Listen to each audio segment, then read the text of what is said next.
Disclaimer: this story explores mature emotional themes between adults. Viewer discretion is advised.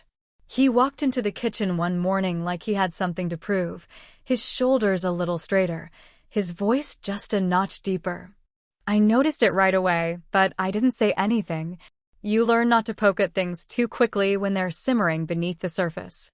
My stepson, Tyler, had just turned 21, and ever since then, things between us had been different. Not bad, just different. There was this new energy in the air. Tension, maybe. Or something else I didn't have the right words for yet. I've known Tyler since he was 12. Back then, he was a shy, awkward kid who barely spoke above a whisper. His dad and I had only been dating a few months, and I still wasn't sure where I fit in the picture. Over the years, our relationship slowly grew. Small talks during homework, late-night snack runs, helping him get through breakups. It felt like a bond built on patience, like we'd both waited for the other to stop seeing each other through old roles. But now, there was a shift. The way he looked at me had changed. His glances lasted longer. He didn't flinch away like he used to when we brushed past each other. One night, I caught him looking at me not in a boyish way, but like a man who had made a decision. It was subtle at first. He started joining me in the kitchen more often, leaning in close while I cooked. He asked questions about my life before his dad. He paid attention in a way most people don't. One night, when we were alone in the living room watching a movie, he said something I haven't been able to shake since. "I'm not a boy anymore." Just like that. Quiet, steady, looking straight at me. I didn't know how to respond. Part of me wanted to laugh it off, pretend I hadn't heard what I clearly did.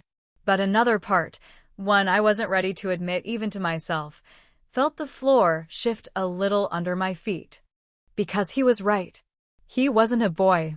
And somewhere along the line, I'd stopped seeing him like one. Since that night, I've started noticing more. The way he carries himself. The confidence in his voice.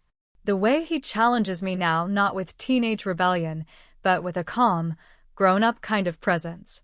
And while I haven't acted on anything, yet the thought has crossed my mind. More than once. There's a line. We both know it. But lately, it feels like he's standing right at the edge of it, daring me to see what he sees.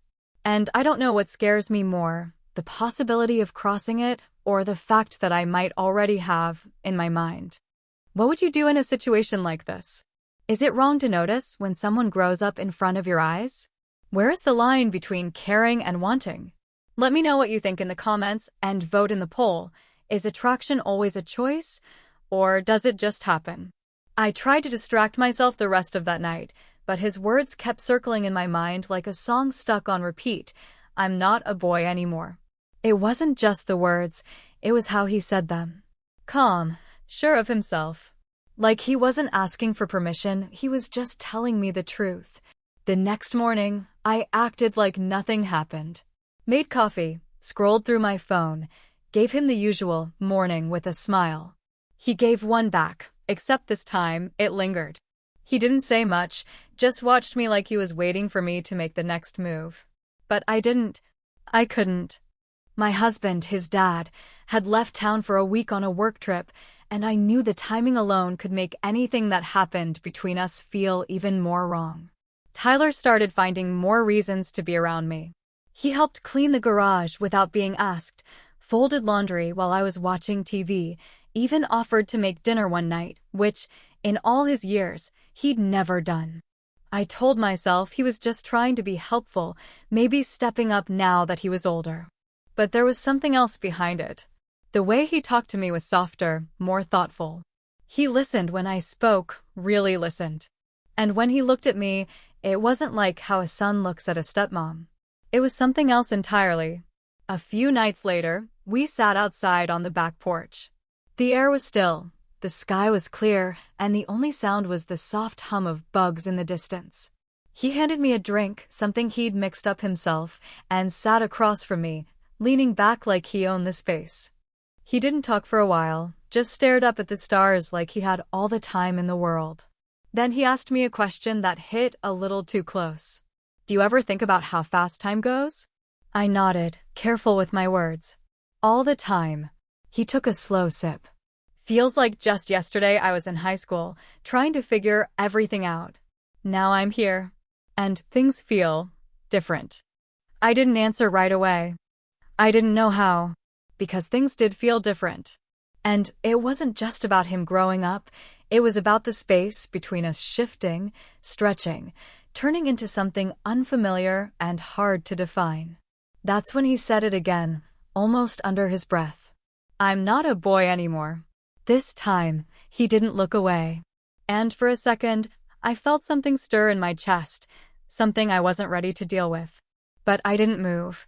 I just sat there, trying to act like none of it was affecting me, even though it was.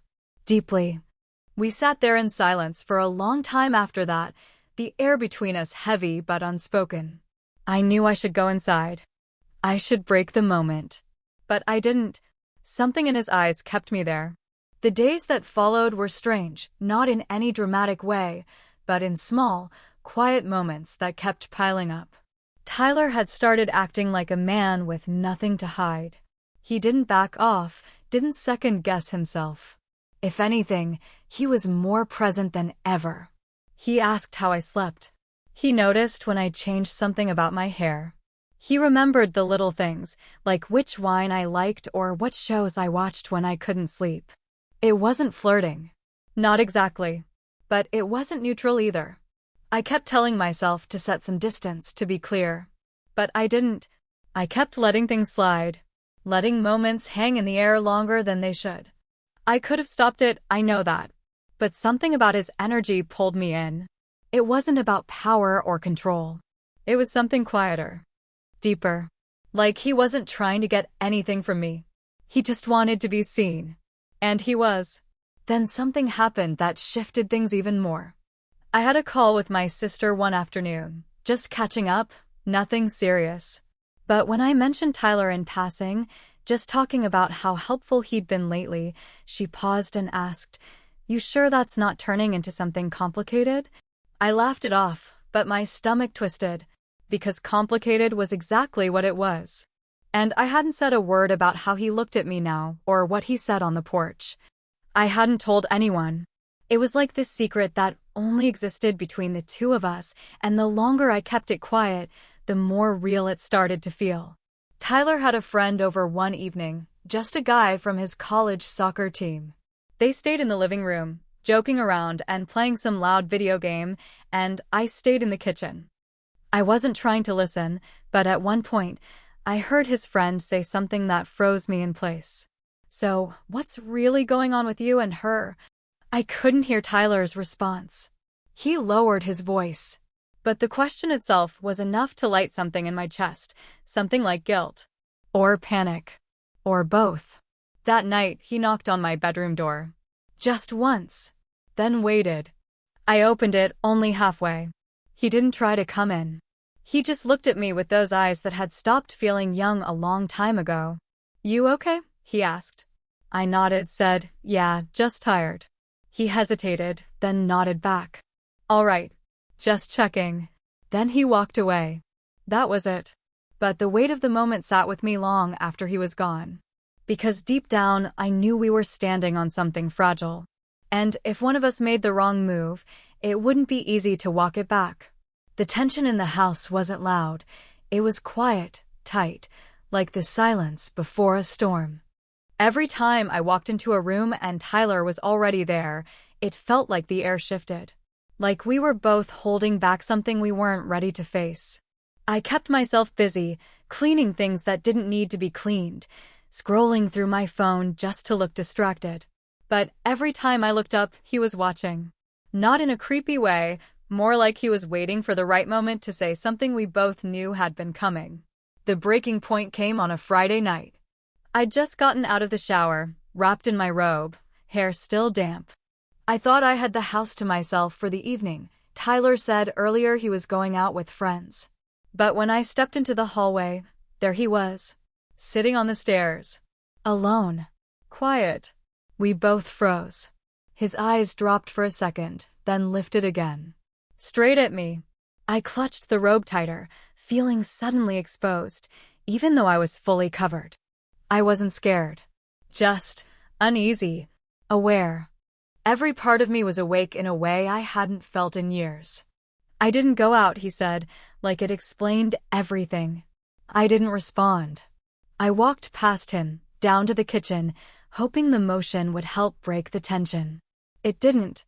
He followed a few minutes later, still calm, still holding that steady energy like nothing could shake him. We made small talk, but it wasn't real. My hands were shaking a little as I wiped the counter. Then out of nowhere, he asked, "Do you ever wonder what would have happened if we met differently?" I turned to face him. "What do you mean?" He leaned against the counter, eyes never leaving mine. "I mean, if I wasn't your stepson. If I'd just been some guy you met." I opened my mouth, then shut it. Because what was I supposed to say to that? "That's not how it happened," I finally replied, my voice low. "I know," he said. "But still, you ever think about it?" His honesty was disarming. It didn't feel like a trap. It felt real.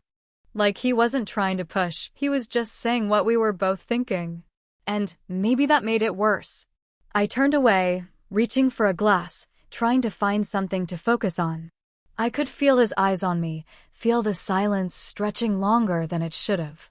"I think about it," he said softly. "More than I probably should." I closed my eyes, took a breath. The moment felt like it could tip either way. Like we were both standing on a line, and the smallest thing could pull us across it. I was still gripping the glass when my phone buzzed on the counter. I glanced down, expecting a random notification, but it was a text from my husband. A photo of him at dinner with coworkers, smiling, relaxed. The caption read, "Can't wait to be home Sunday. Miss you both." It hit like a punch. Tyler saw the screen light up too. He didn't ask who it was. He didn't need to. His jaw tightened slightly, just enough for me to notice. That was the first time I saw him hesitate. Not back down, just pause. Like reality had stepped into the room between us and reminded him what the cost could be. I took a step back, suddenly aware of just how close we were standing. And just as I opened my mouth to say something, to shut it down, to redirect anything, the doorbell rang. It was nearly 10 p.m. We both looked toward the front of the house. I wasn't expecting anyone. Tyler didn't move.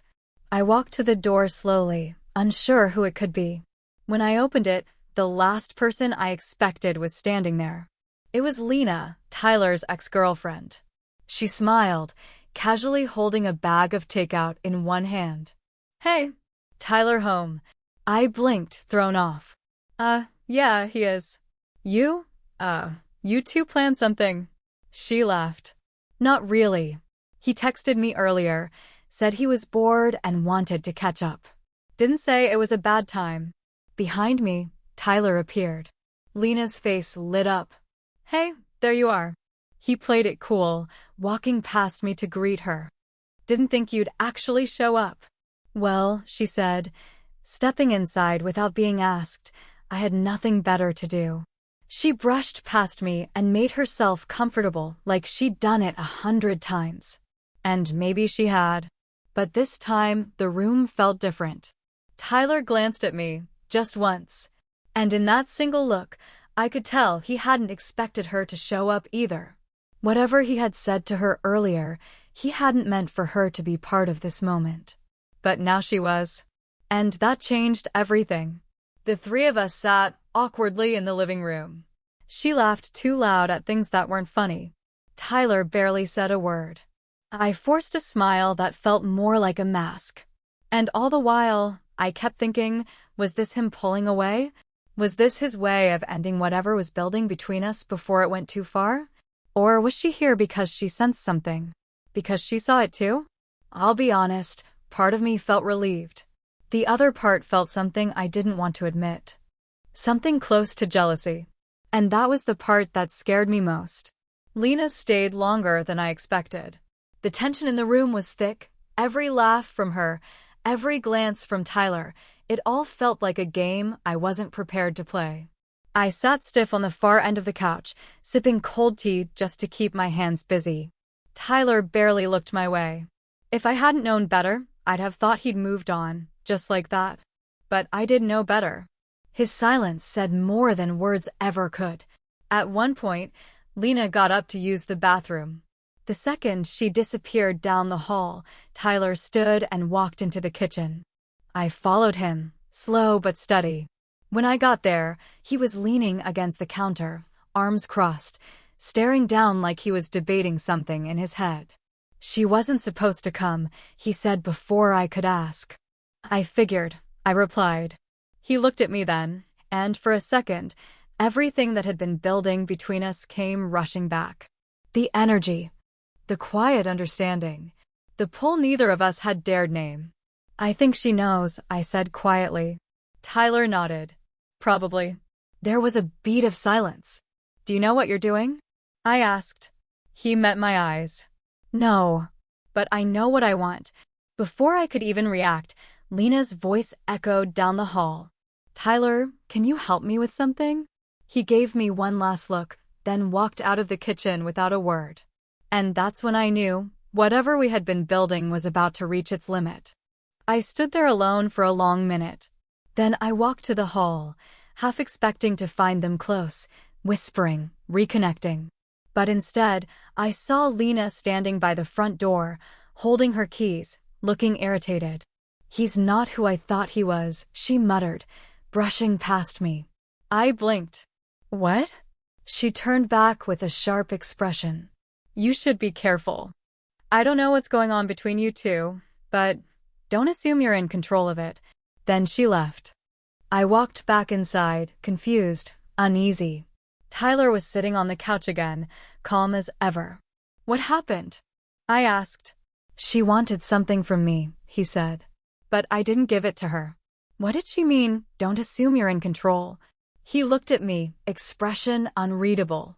"I told her the truth," he said slowly. "I told her I'm in love with someone else." My breath caught. The room felt still. "And you told her it was me?" I asked. "I didn't need to," he said. She already knew. I should have felt something, fear, guilt, maybe even excitement. But what I felt was something I didn't expect. Regret. Not for what had happened, but for not knowing where it was going. So I asked him one question. The one that changed everything. "What happens now?" And just before the screen fades, he answered, "That's up to you." I stood there, quiet, staring at him. Tyler wasn't trying to convince me of anything. He wasn't begging or pushing. He was just waiting, giving me the space to choose. And that's what made it harder.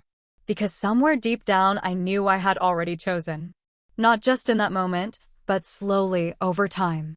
In every glance I didn't shut down. Sometimes they happen in quiet ways, beneath the surface, until one day they show up and ask you to be honest with yourself. We didn't do anything reckless that night. No big declarations. No dramatic choices. But we stayed on the couch, side by side, until the sky started to shift. We talked. We laughed. We let it all breathe. By the time the sun started coming through the window, I knew things wouldn't go back to how they were. And maybe that was okay. Over the next few days, we talked more. About what it meant, about what came next. I told him the truth that I didn't know where it would go, but I wanted to figure it out the right way.